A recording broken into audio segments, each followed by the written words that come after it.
Hey everyone, and welcome to 121 in Flux. I am Peter, that is Connor, and we talk about movies on this show, usually older movies. And on this episode, Connor picked this movie. He's been wanting to watch this for a while. I've already seen this, actually. I've already seen all of this trilogy.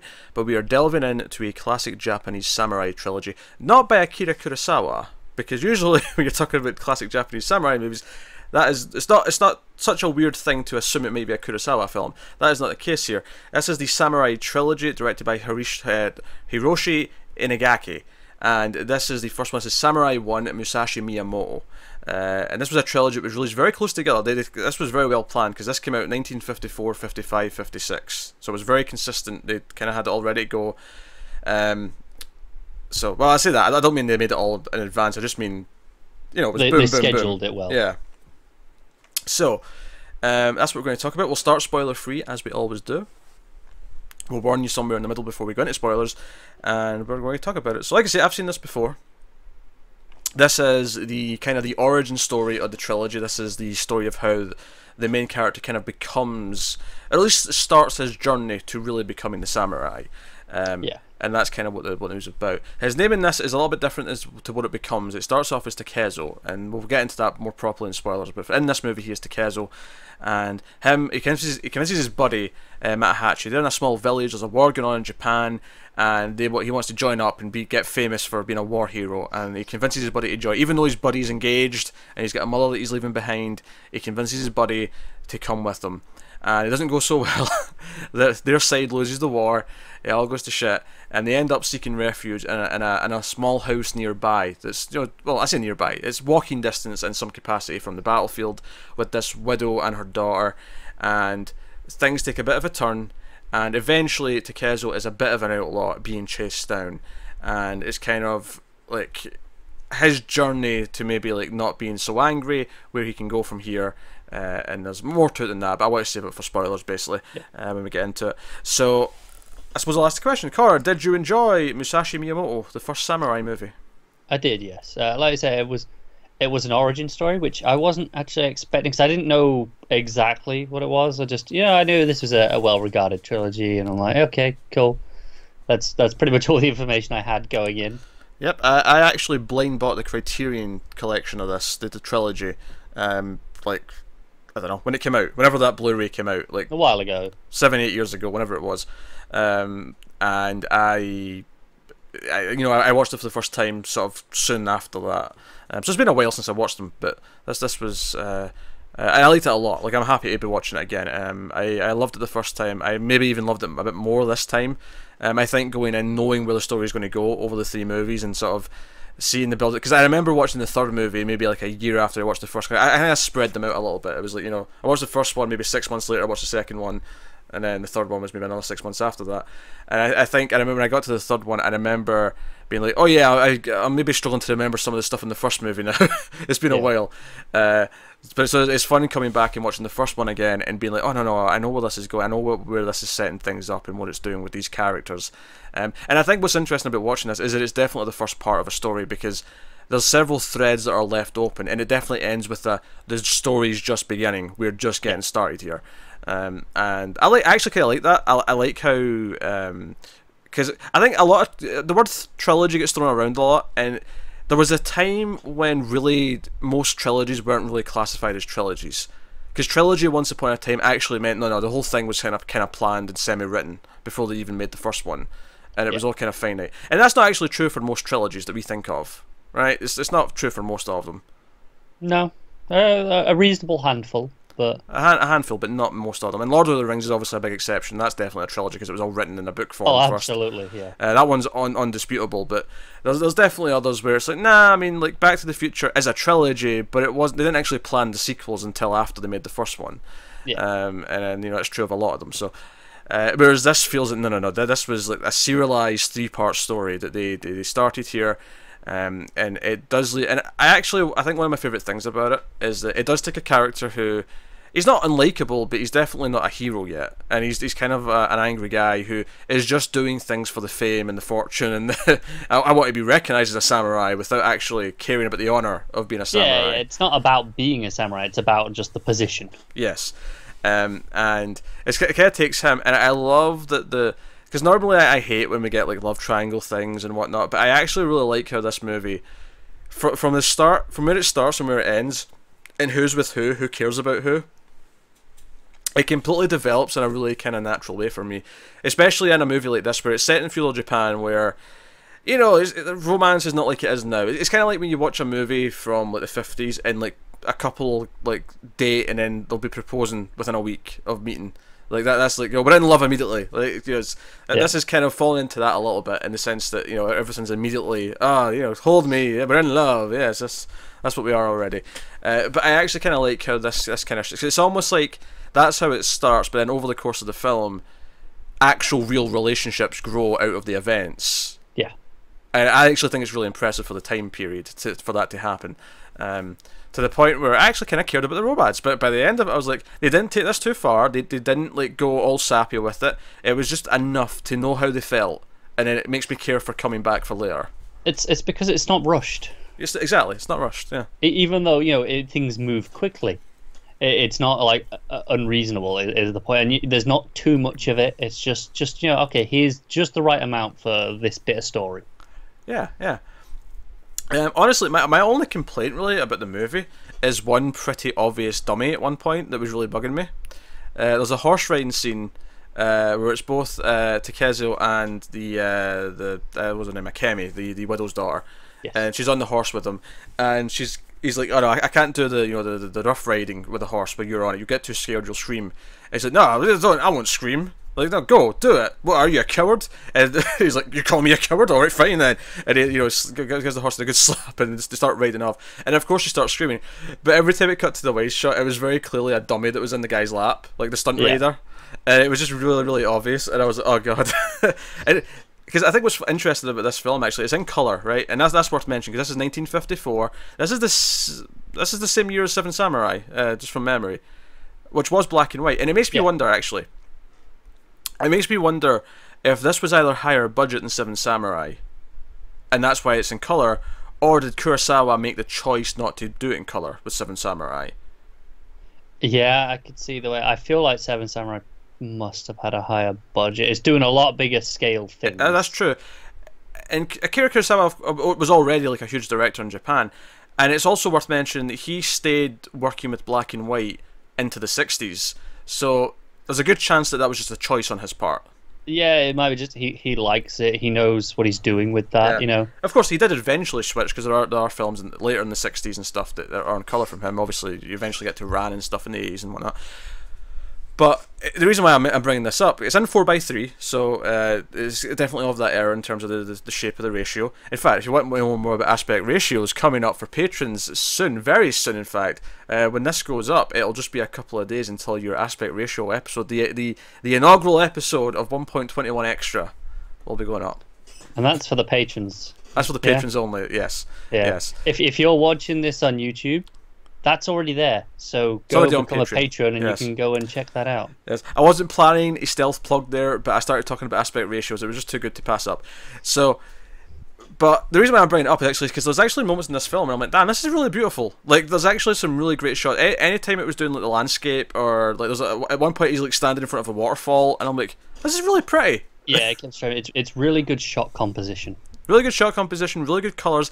I feel like again, this is the early days of colour film, right? You know, obviously there was some in the 40s. So they kind of almost overdo it, because it's like, oh, we can do this now.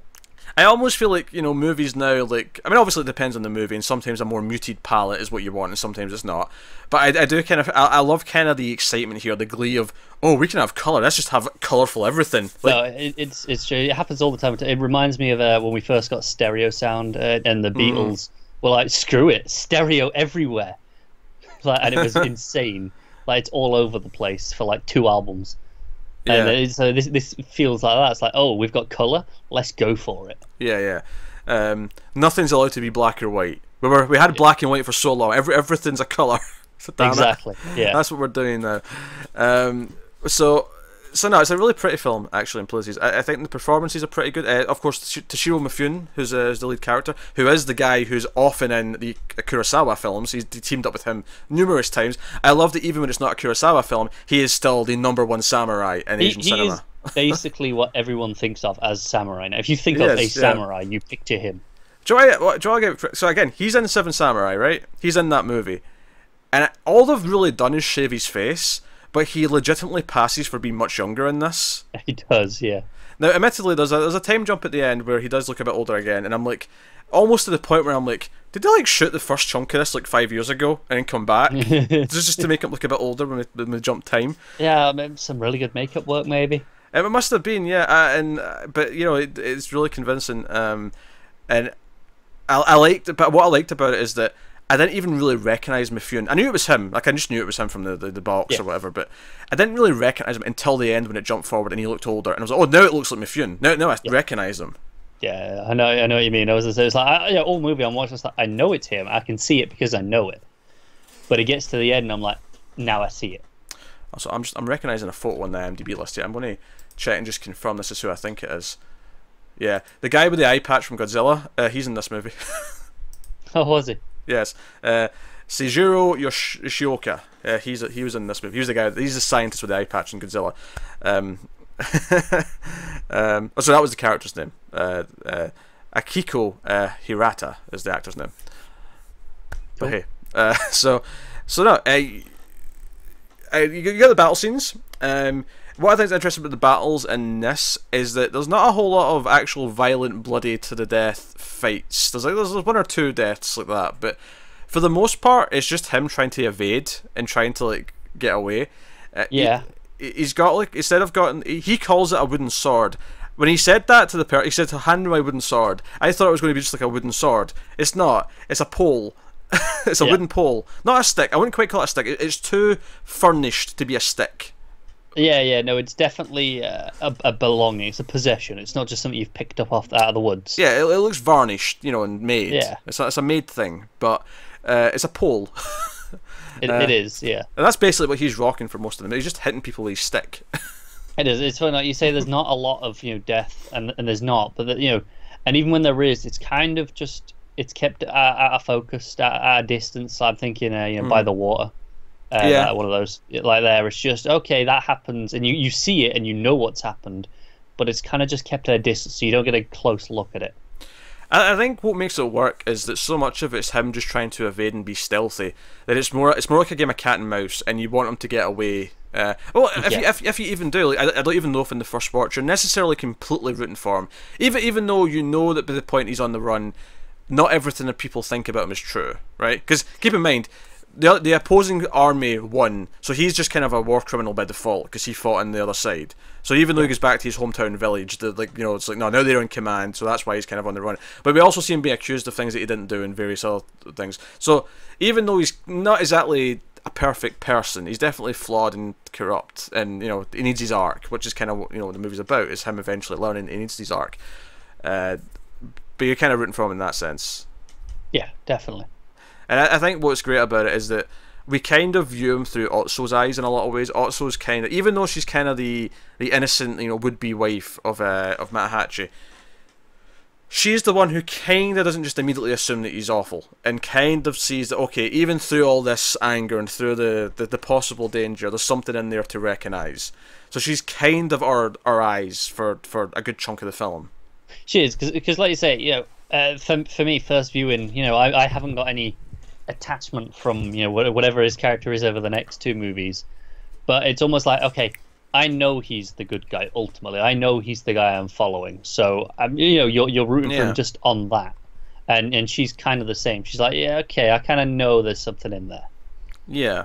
And that's very much how the film plays out. It's a 90-minute film. It's very tight pacing wise. Does not drag. It goes through its beats. It's actually kind of impressive how much plot there is. It kind of bounces back. He goes off to war. They find this house. Then he ends up back at his village, and then there's a whole section there. And it does move briskly through its events. It's very tightly paced in that sense. I think it's a very strong script.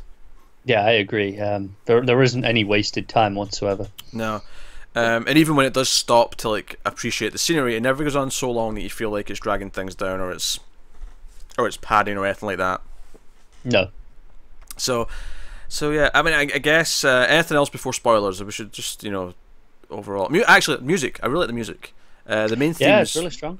what I like about it is obviously it sounds of the time, but at the same time I can almost hear it. Almost feels of a later era. The actual theme, like obviously it sounds like the instruments that it's using, the quality of the sound is of the era, but the actual heroic theme that's playing at the start and a couple of times throughout, it feels like it's of a later generation.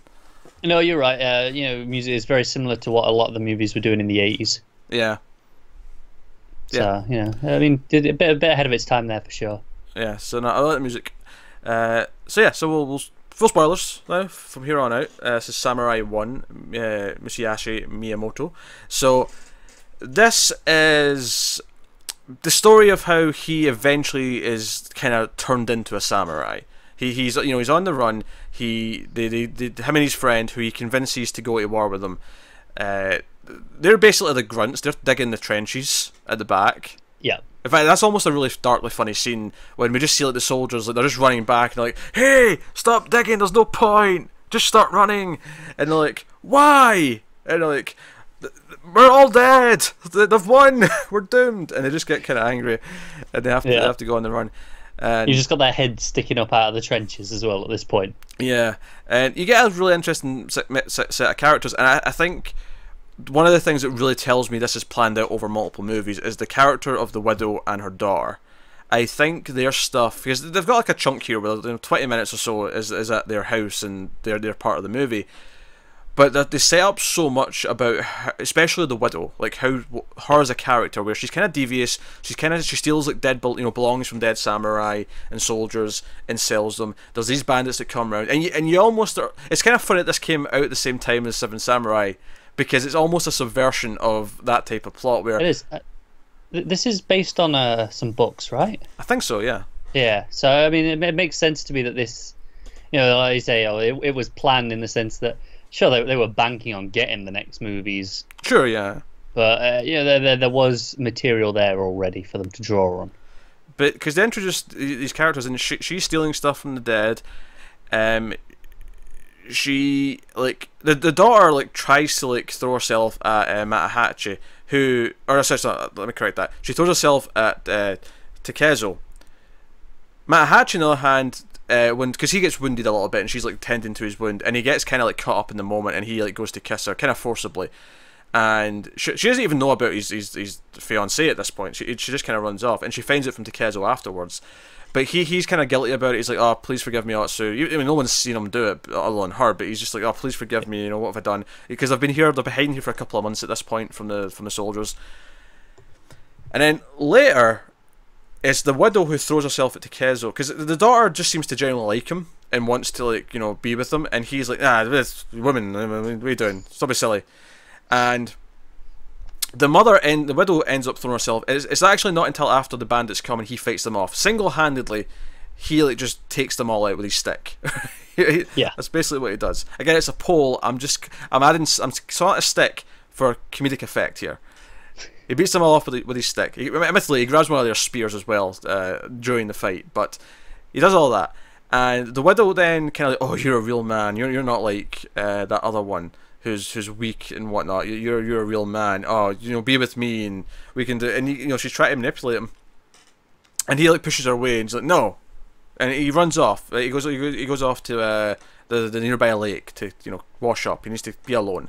Yeah. And the daughter and Matahachi come back, and she claims that Takezo tried to rape her, and that she threw him out. She fought him off and threw him out. And we have to go to the city now, and convinces Matahachi to come with them, even though he's supposed to come back home to his wife to be and his mother. Yeah, he's kind of a sucker, isn't he? He is, and you see how she manipulates him, because she's like, "Oh, you're not like him. You're kind and gentle. You can come with us and take care of us." And again, that's the opposite. That's the opposite point she was making to Takezo. So. Yeah. That's it. And they kind of leave out the movie. There's one scene with them kind of on the journey where some bandits attack them, and they kind of together fight them off, but it's kind of a really pathetic victory where they just kind of barely do it, where he's kind of not really doing very well. The widow probably does more damage than anyone with a knife. he does grab one of the swords, and he's just slashing wildly. Yeah, just swinging he's got nothing. Because I actually thought after that scene we weren't going to see them again. There is one scene towards the end, Yeah. just to remind us, okay, these characters are still in play. Yeah. They're still doing something. That is there where he kills him. He kills the guy with the sword. He slashed him in the back by the water. But again, it's just at a distance. You know he's done it, and he's horrified with himself afterwards. Yeah, that's he was pulled into this. Arguably, Takezo was convincing him to come. Because that's the thing. He seems so happy together. Because after he asks him at the tree at the start. He goes to Otsu and he's like, "Oh, if I went away for a year, would you wait for me?" And she's like, "Of course I would, but you're not going, right?" And he's like, "Well, we'll see."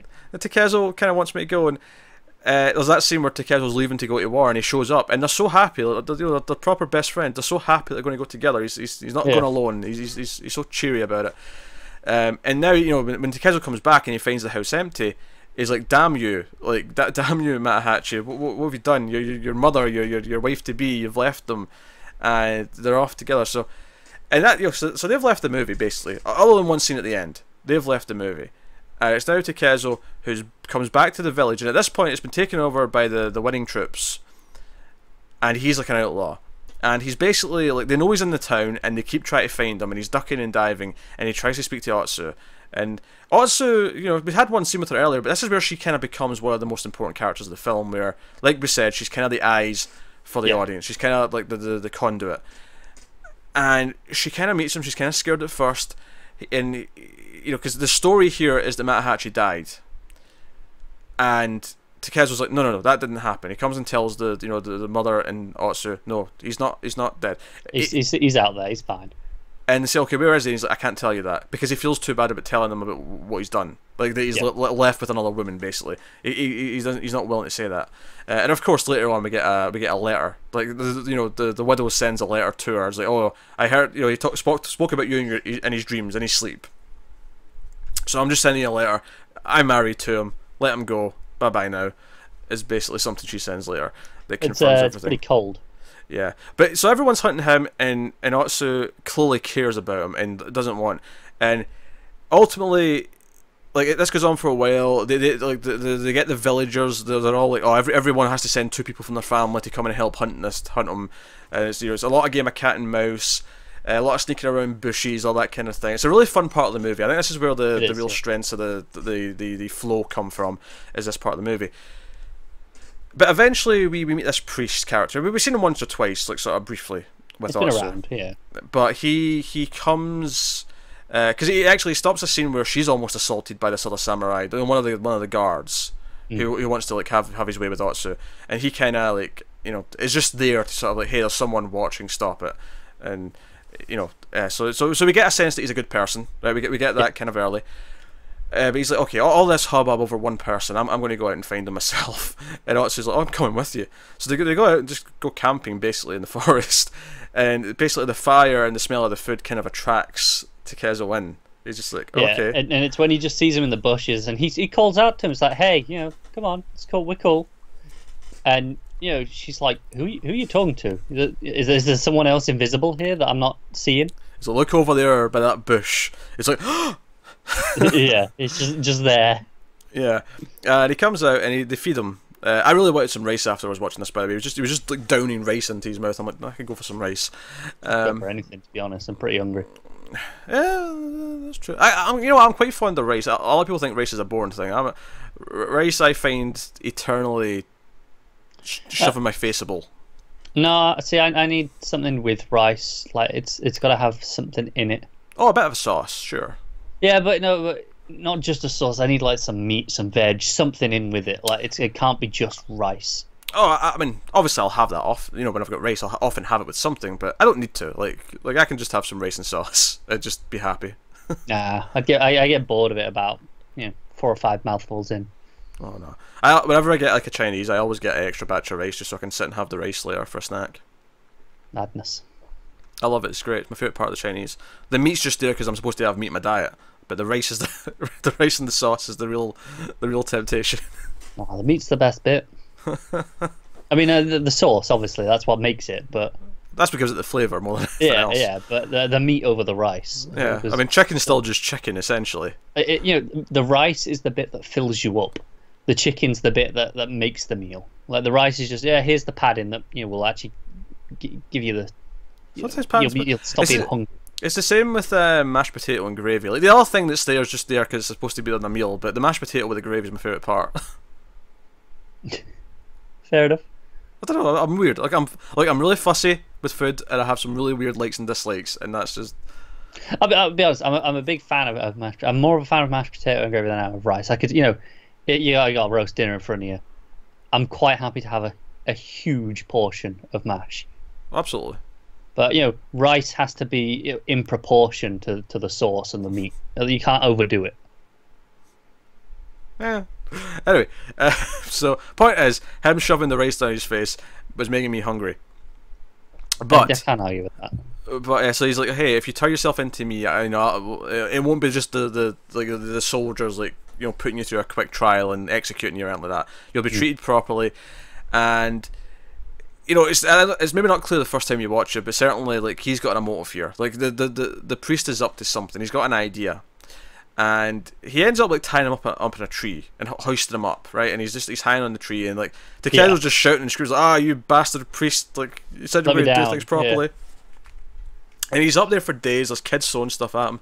There's a whole thing, and it's a bit of an endurance test. And the priest seems to no. He needs to stay up there for X amount of time, and we don't really know why, but he wants him to stay up there for X amount of time. And you get the impression it's not just punishment. There's more to it than that. No, it's bringing humility. Yes, and eventually Otsu is so hurt by seeing him like this that she has to cut him down to the point where she, on her own, lowers him with a rope, and it cuts all her hands up with a rope. Yeah. And because later on, this is kind of what gives him his hero's turn, where no, she saved me, I have to protect her and save her now. Because they run off together, and they're very quickly jumped by a lot of guards who find them, and it's a bit of a fight, and she gets dragged off, and he's fighting off, and he's screaming her name. And because it's the first moment, because up until this point, every single person who's tried to be kind to him, he's kind of oh, get away from me, stop pestering with your stupid human emotions.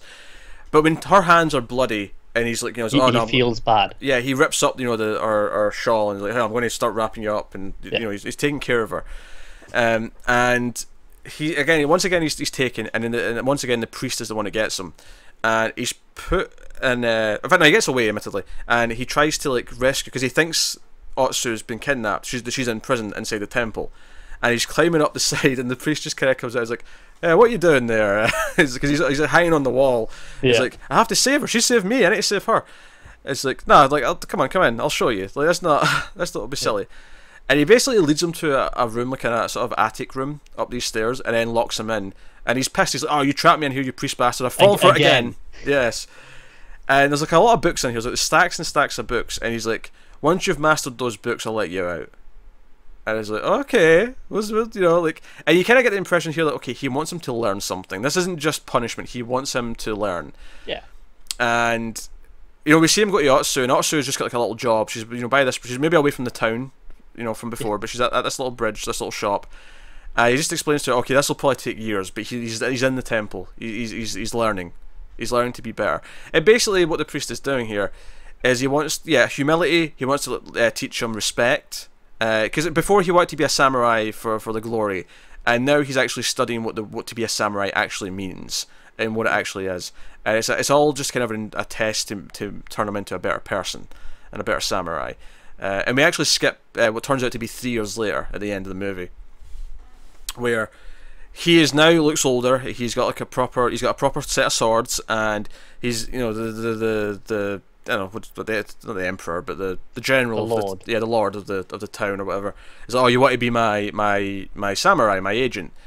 He wishes to, but he's like, I'm not ready yet. And he says that, again, he's got humility. He's like, I'm not ready yet, though. I have to continue my training, but to continue my training, I have to go out and walk the path and actually do things out in the world. Which setting up the second movie where he's going to be out, doing things in the real world as an amateur samurai. And they agree, and he's leaving, and he wants to go and see Otsu, and he's told not to. The priest is like, no, if it's just to thank you for saving your life, then sure, but I suspect there's more to it than that. Yeah. So if there's more to it, then don't do it. If it's just to thank her, then sure, go do it, but it's on your conscience. So he actually walks past where she is, and he's not intending to go speak to her, but he kind of just stares long enough that she can't help but notice him. and she ends up running up, and we get this heartbreaking scene where she's like, "No, let me come with you. Like, no, I don't care where you're going. I won't be a hindrance. I'll stay behind. If I am a problem, just leave me somewhere." Like, she's determined to come with him. Like, and as much as the dialogue's maybe a little on the cheesy side because it's kind of old school and like, oh, you know, oh, I'm betrothed to you and I love you forever, and there's all these big statements. The actual emotion of her growing attached to him, you know, with her husband being gone, thinking he's dead, then finding out, or the fiance, I should say, thinking he's dead, then finding out he's actually married to someone else, she's being betrayed by him, growing attached to him, and him actually trying to save her and trying to be there for her. You get the connection between them, and they both care for each other. You know, he's the hardened shell that was kind of eventually beaten down to actually, you know, accept her. And she's like, "Please wait for me." And he kind of just nods eventually. It's like, and she turns around like 5 times and says, "Wait, I need to go and get my stuff to come. But wait, I'll come with you right now. But wait." And you know that he's probably not going to. You can see it in his face. And I love it. It actually cuts to a shot of the seaweed just kind of flowing in the river. And my favourite part of it was it called back to a shot earlier on, just not too long ago in the movie. There was like a row of men in the water, and I think they were washing like some long fabric, but they were kind of it was kind of snaking in the same way. The wavy motion. Yeah, it was the same thing. Where it was all these lines of waves, but again, it was colourful. It was like, you know, one was red, one was blue, whatever, and it was very much you know, all these things flowing together but being still apart, and it was just kind of like thematic for what was going on. I was like, oh, it's kind of neat. I like it. And yeah, and he leaves, and he just leaves he carves a message into the railing. Yeah, the bridge. The bridge.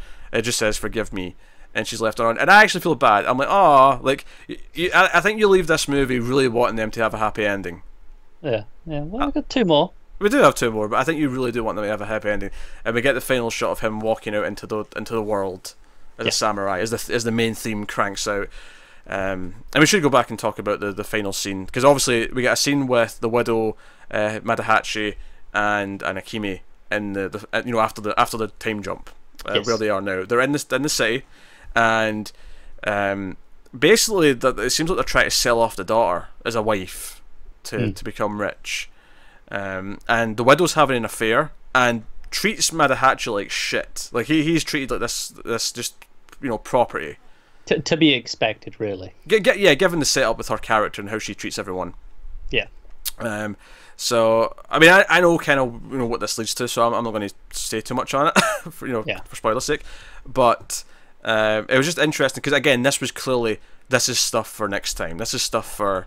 Yeah, I will say it's almost stuff I could have a slight problem with this, and you know basically the 2 or 3 scenes with them after Takezo leaves them it's I let slide because I know it's a trilogy, whereas it, you know, for this movie it doesn't actually serve much of a purpose anymore because it's not having any bearing on his story, but it's something that I'm like, okay, I'm sure this has something to play into later.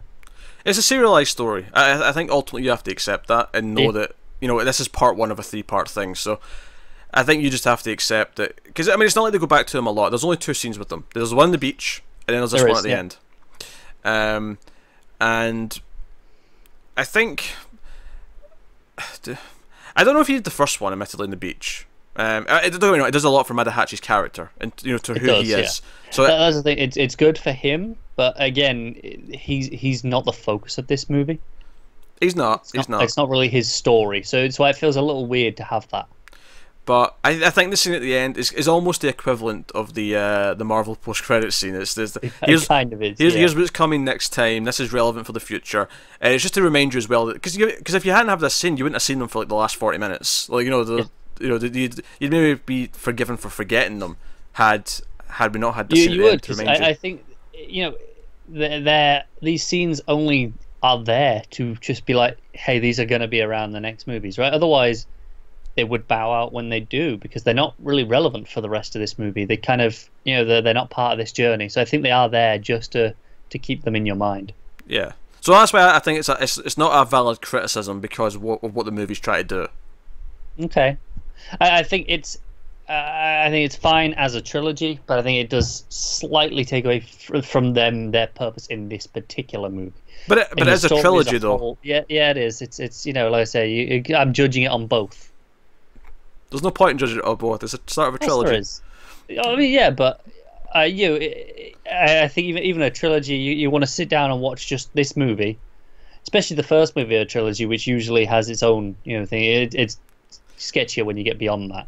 Well, but here's the thing, though. This movie is actually really well rounded and tells a story that has a finish. I don't think this feels unfulfilling at all. No, I agree. That's why this sticks out to me, because it's the only element in the script that does feel like that. Oh, yeah, this is because it's a trilogy.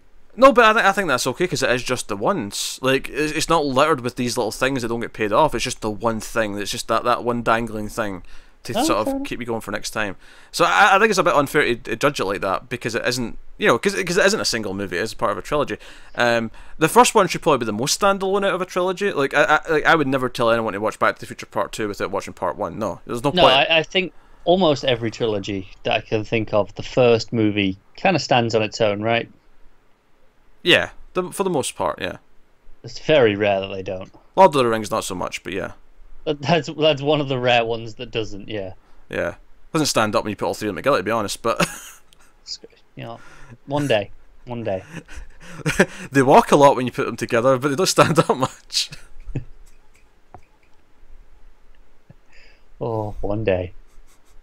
I'm saying it right now, the Samurai Trilogy is better than Lord of the Rings. Fight me. Go on, I dare you. See, I can't argue. I've only seen one. That's not. I don't mean you. I mean the people. I mean the world. Yeah. Well, all right. Fine. Fight me. I might fight you at the end though, because I do really love Lord of the Rings. And that's the thing. He changes his name at the end. He's named. He's not Takezo anymore. He is Musashi Miyamoto. That is now his name. So yes. And I love that it's called that. And the whole movie, like, who's this Musashi Miyamoto? He's not popped up yet, but no, that's what he becomes. That's his name. Now he's a samurai. I like that a lot. It's smart. And he gets at the end when he's going out in the world and he's like, no, okay, that's not who I am anymore, essentially. Yeah. And I think there'll be lessons to learn as we go as well. Like, sure, the priest is saying, let the past be the past. Cut it off and be this new person. You've been reborn. But I think there'll be an acceptance of, no, part of what got me here is still part of who I am and like what made me who I am, and I have to acknowledge that. Just because I'm cutting off the weaknesses of my past doesn't necessarily mean that everything in the past was worth cutting, if that makes sense. No, I'm with you.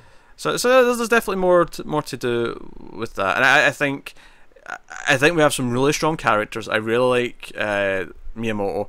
I like Madahachi for what he is. Not so much that I like him as a person, just as a character I like him. Yeah, you like his purpose in the movie. Otsu as well, I actually think, because at first she's kind of just the very innocent, scared, worried, wife. But almost damsel. Yeah, damsel, yeah. But over the course, you kind of... And obviously, we're in a world here where that's just kind of how the men and women are... Unless you have a really stylized movie where they want to make like a badass female samurai, typically, that's just how the women in these movies are treated, because that's just kind of the time. Yeah, it's the assumption that's just how it was. But, I'm sure there were exceptions even at the time, but, across the board. But it's nice that over the course of the film, even though she still makes the grand gestures in the same way, I still think you do end up rooting for her, because I think she's the heart of the movie in a lot of ways. So no. But no, it leaves me pumped for the next one, and I presume that it won't be too long before we do the second one, because I don't think we want to let the memory fade too much before we get to it. No, we'll do it reasonably soon, I'm sure. Whenever the next appropriate slot. Yeah. Within a couple of months, I think, is what I'm saying. Yeah. So no, that's Samurai 1, Musashi Miyamoto. Anything else you had, Connor? No, I think we covered it. I was surprised maybe by the lack of action, given that this is it's a samurai movie. It's in the title, and it's actually quite restrained in that area. Yeah, I think it's really fun, but like I say, it's more the cat and mouse stuff that I really that wasn't a criticism. It was more just it surprised me based on expectation. Because, I think it's because he's not the samurai yet. He's not. No, and like I said, I didn't realize it was the origin story until I started watching it and it became clear. Yeah, because it's worth mentioning the next two are both called Duel at something. There's Samurai 2, Duel at Ichijojo Temple, or that may be the third one. No, that's the second one. The third one is Samurai 3, Duel at Ganryu Island, if I remember correctly. Right. But they both have duels, so they're both sequels build up to like this is the duel that the film has been building to. So no, I'm excited to dip back in. I do remember how the trilogy ends more or less. But I am hazy on a lot of the middle stuff and how it gets there. So I'm excited to dive back in and kind of discover. But I remember liking them both. So I'm looking forward to getting back to them. And if anything, my rating of this, mate, I went up a little bit since I last watched it. I think it holds up. I'm happy that on a second viewing, I'm like, no, this is just as solid, if not better, than it was the first time. So with that said, what would you rate it out of 10? I think I'm going to give it a 7.5. I think it's very good. Ooh. But it's one of those that, again, once I see the full story and I see where it's going, I feel like that could get bumped up. Interesting. Because I originally gave this an 8. Okay. And I'm actually going to go as high as a 9 now. Okay. I'm really into this. As soon as it started, the music playing, I feel like this gets all the elements right in such a way that it feels at the start of this epic journey, and it pulls me in. Like, you know, the visuals are great, the music's great, the characters are interesting. The fact that it takes its time building to who he becomes, he's not there yet, is fascinating to me. No, I do really like it. 7.5 still, I like this quite a lot. So, yes, this is up there in trilogies. Once we finish rewatching it all for the show, whenever we get to the third one, I'll be reassessing where it ranks in my movie trilogies. Oh, you've so got a list for that, haven't you? Oh, you know I've got a list. And guess what's not at the top? Which one are you going with? Neither of them at the top. I know, but which one were you going with for the joke? Whatever one you said. It was foolproof. You could have guessed Star Wars, you could have guessed Lord of the Rings, and both would have been correct. They would have, yeah. So there you go. I'd have to give some thought, actually. I've forgotten what I'd put at the top trilogy. I'd have to go and give it some musings. Because there's some like franchises where, even though it goes beyond the original trilogy, that still feels like a trilogy, so I'd still call it a trilogy. But then there's some where I wouldn't. Like, Alien 1, 2, 3 is not a trilogy, because it's a quadrilogy, basically. It is, yeah. That feels like a set of 4. It doesn't feel like it was a trilogy, then there's more movies later. But there's Jurassic Park still a trilogy, and then Jurassic World presumably will also be a trilogy. And then maybe there'll be another trilogy, so on. Yeah. Yeah, same goes for like Star Wars. Oh, obviously, but that's referred to as trilogies. No, it is. No, I'm just, on that line, it's sets of trilogies. Yes, and obviously Lord of the Rings and The Hobbit, although Hobbit shouldn't have been a trilogy. What should not have been, no. I will defend Lord of the Rings to my dying breath, but you can throw The Hobbit under a bus. I'm alright. With a bit of luck, maybe Pacific Rim could be a trilogy. I'm hoping. It's hoping. Might be a long shot. People will shit over those movies, but those movies know exactly what they are, and they just have fun. Yeah, I saw the Honest trailers. Guys did Pacific Rim Uprising. Oh, just like the other day, I think I saw it yesterday, and they were like, "Yeah, we haven't got enough to say about this one on its own, so we paired it with Tomb Raider from this year, and the parallels are uncanny when they line them up." Interesting. Fair enough. I like to think that's just because the trailer was already pretty honest, therefore there was nothing to make fun of or dissect. I'm not a big honest trailers guy, if I'm honest. The humour has never kept with me. I can take or leave them. Sometimes I really like them, other times I'm like, whatever. I feel like it's a step over the line. Like, I feel like on YouTube there's a line where you become almost too professional, where you feel too slick, and it's kind of off-putting to me. I like a bit of a homey vibe. Yeah. What you're doing there is you're just putting in a reason for us to never get too good looking. You're like, it's fine. We don't have to put in that much work. I'm not worried about you getting good looking. Well. Yeah, I was waiting for that. As soon as I said that, I was like, I can see this coming. I thought maybe if I kept talking long enough, you'd move on to something else. No, I wasn't letting that go. Dragging it back. I was not letting that go. No, you were not. That was too easy. It was. No, you like a homey vibe. I feel like you want to feel kind of professional. You want to say things properly, but at a point, like, you just feel like a shill. You feel like a corporate shill. Too corporate. Yeah, and I never want to go down that path. Like, I will never promote something without at least a tinge of the irony where I know I'm promoting something, so therefore I'm making fun of it as I do it. There's always that voice. There's always that check out this thing that we do voice. Sure. I'm going to go back and check every time you ever said that. No, you won't. You're too lazy. I'm So, way too lazy. so that is Samurai 1, Musashi Miyamoto. It is a very good samurai film. Funnily enough, the vote that'll be done by the time this goes up on Patreon early is actually for Akira Kurosawa film. So some of those are samurai films as well. So you may be getting another samurai film of some kind next month, depending on what wins that vote. So we'll see what it is. But that does wrap up this episode of In Flux. So yeah, if you've seen the movie, by all means, let us know what you think. Do go tracking down the film. I highly recommend it. Yeah, get us on patreon.com, as we mentioned a couple of times. Patreon.com/MailFuzzTV. You get these Influx episodes a week early at the lowest tier. There's also higher tiers, of course, where you get some various things. We mentioned the extra 121 extra episode, which is going to be once a month starting this month, and that is at the $3 tier. There's voting rights at the $5 tier. And if you don't want to do any of that, if you can't do any of that, you don't need to feel bad.